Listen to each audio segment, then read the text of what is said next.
Hi everybody.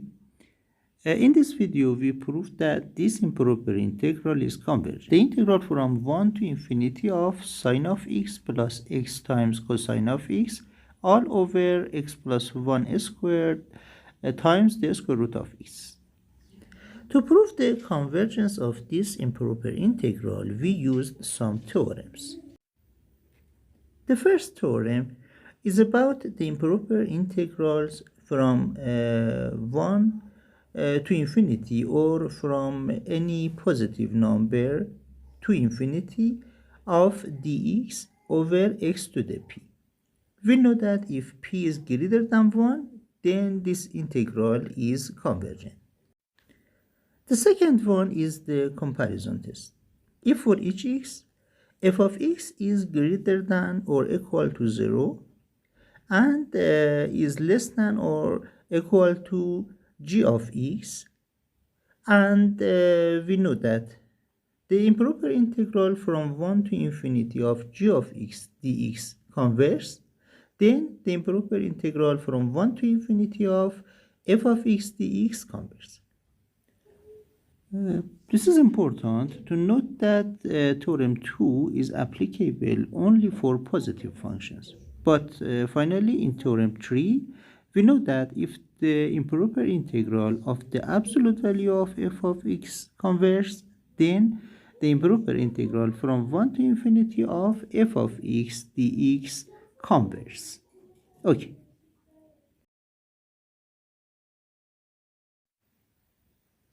Okay, in this improper integral, we see that the enumerator of this expression as sine of x plus x times cosine of x is not a positive function, but the denominator is always positive.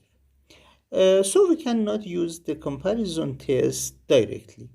Therefore, we used a theorem that is stated in theorem 3, and we consider the absolute value of sine of x plus x times cosine of x all over x plus 1 squared times the square root of x.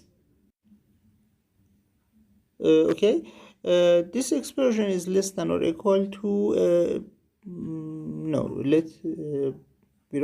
this is equal to the absolute value of sine of x plus x times cosine of x all over x plus 1 squared times the square root of x. And we know that by the triangle inequality, the absolute value of a plus b is less than or equal to the absolute value of a and the absolute value of b. Also, we know that the absolute value of sine of x is less than or equal to 1, and similarly for the absolute value of cosine of x. Therefore, we can write the absolute value of sine of x plus the absolute value of cosine of x times x all over x plus 1 squared times the square root of x, which is less than or equal to 1 plus x all over x plus 1 squared times the square root of x. And so we can write this expression as 1 over x plus 1 times the square root of x. We can write x plus 1 is greater than or equal to x, and therefore we calculate that 1 over x plus 1 is less than or equal to 1 over x. Therefore, this expression is less than or equal to 1 over x times the square root of x, which is equal to 1 over x to the 3 over 2. Therefore, p is equal to 3 over 2, which is greater than 1, and so this improper integral is convergent.